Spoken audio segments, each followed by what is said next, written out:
মানুষের জন্য, জীবনের জন্য। মহামারী করোনা ভাইরাস প্রাদুর্ভাবের কারণে সারা দেশ তথা গোটা বিশ্ব যখন ঘরবন্দি, মানুষ যখন ঘরবন্দি, পশু পাখি ও জীবজন্তু তখন অনেকটাই অভুক্ত। যে পশু পাখি মানুষের উচ্ছিষ্টাংশ এবং ফেলে দেওয়া খাবারের জন্য অপেক্ষা করে থাকে, চেয়ে থাকে রাস্তাঘাটে এবং ডাস্টবিনের দিকে, তারাও আজকে অভুক্ত। এমনই পরিস্থিতিতে অভুক্ত পাখিদেরকে নিজ হাতে খাওয়াচ্ছেন চুয়াডাঙ্গা জেলা পুলিশের ট্রাফিক বিভাগের সার্জেন্ট মৃত্যুঞ্জয় দাদা। আমরা কথা বলছি তার সঙ্গে। এই উদ্যোগ কেন এবং কিভাবে এই উদ্যোগে তিনি উৎসাহিত হলেন সে ব্যাপারে জানবো সরাসরি তার কাছে। আসসালামু আলাইকুম। আমরা দেখছি যে আপনি নিজ হাতে পাখিদেরকে খাওয়াচ্ছেন। এই পরিস্থিতিতে পাখিদেরকে, অভুক্ত পাখিদেরকে খাওয়ানোর এই উদ্যোগটি হলেন কীভাবে? করোনা ভাইরাসের সংক্রমণ রোধে মানুষ এখন ঘর বন্ধ। শহরের হোটেল রেস্তোরাঁ বেশিরভাগ দোকানপাট বন্ধ। হোটেল রেস্তোরাঁর যে উৎকৃষ্ট খাবার খেয়ে এই পাখিগুলো দিনাজপাত করত। হোটেল রেস্তোরাঁ বন্ধ থাকার কারণে ওরা এখন অভুক্ত। আমাদের এই শহরের প্রাণকেন্দ্র হাসান চত্বরে আমাদের নিয়মিত ডিউটি থাকে। তো ডিউটিতে আসলে ওরা হঠাৎ গত একদিন আসলাম, আমাকে ঘিরে ধরছে। ধরার পর আমি ওদের কিছু খাবারের ব্যবস্থা করলাম। তো তারপর থেকে আসলে ওরা চলে আসে। আর আমিও নিয়োগ করেছি করোনা ভাইরাস যতদিন আছে ততদিন আমি ওদের এই খাওয়াটা রেগুলার করে যাব।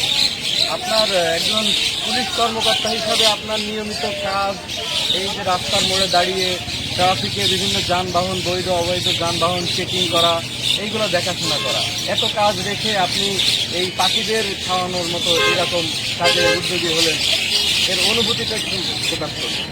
দেখেন, আমরা পুলিশ হলেও মানুষ। প্রথমত আমরা যারা এখন সৃষ্টির সেরা জীব, ওরাও কিন্তু সেই সৃষ্টিকর্তারই সৃষ্টি। স্বামী বিবেকানন্দের একটি কথা আছে, জীবে প্রেম করিতে যেইজন সেইজন সেবিতে ঈশ্বর। তো এটা একটা বড় বাণী। এই বাণীটা আমাকে অনুপ্রাণিত করে যে প্রতিটা জীবের ভিতরে ঈশ্বর আছেন। আমি সেই অনুভূতি থেকেও, এবং পুলিশ যেহেতু সেবার একটা চাকরি, সেবা যে শুধু মানুষের তা না, সেবা সেই ঈশ্বরের সৃষ্টি যার ভিতরে তাদের সেবা করাটাও আমার এই পবিত্র পোশাকের, পবিত্র এই চাকরির একটা দায়িত্বের অংশ হিসেবে আমি মনে করি। এই বেশ কয়েকদিন ধরেই আপনার এই কার্যক্রমের ধারাবাহিকতা আপনি বজায় রেখেছেন। এটি আসলে ব্যক্তি উদ্যোগে নাকি এর আরও কোনো সাহায্য সহযোগিতা পাচ্ছেন, এ ব্যাপারে কিছু বলুন। প্রথমত আমি আমার ব্যক্তি উদ্যোগেই শুরু করেছি এবং কারো সাহায্যের প্রতি তাকিয়ে এটা করি নাই। এবং আমি নিয়োগ করেছি যে রেগুলার এটা করে যাবো যতদিন করোনা ভাইরাস থাকবে। যেহেতু আমি একটা চাকরি করি, অনেকের থেকে আমার তো বেতন তো আর বন্ধ নয়, অনেকের তো কোনো ইনকামই নাই।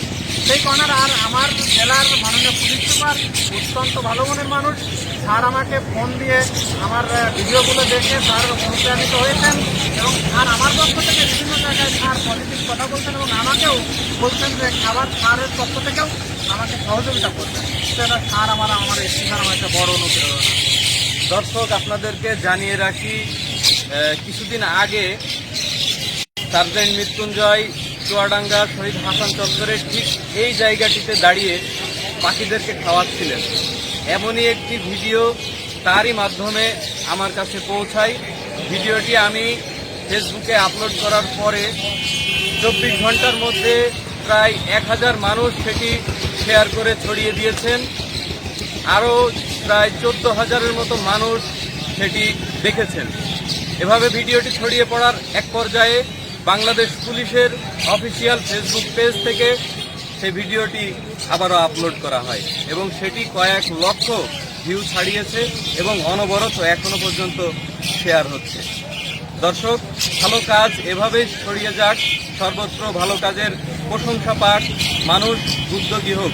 শুধু চুয়াডাঙ্গা নয়, সারা বাংলাদেশের 64 জেলার পুলিশ কর্মকর্তা, সাংবাদিক, জনপ্রতিনিধি, রাজনীতিবিদ যারা যেখানে আছেন, নিজ নিজ জায়গা থেকে যদি একটু আগিয়ে আসেন, তাহলে শুধু পশু পাখি নয়, অভুক্ত থাকবে না কেউ। ধন্যবাদ সার্জেন্ট মৃত্যুঞ্জয়ের এমন কাজের প্রতি। ধন্যবাদ যারা তাকে উৎসাহ দিয়েছেন।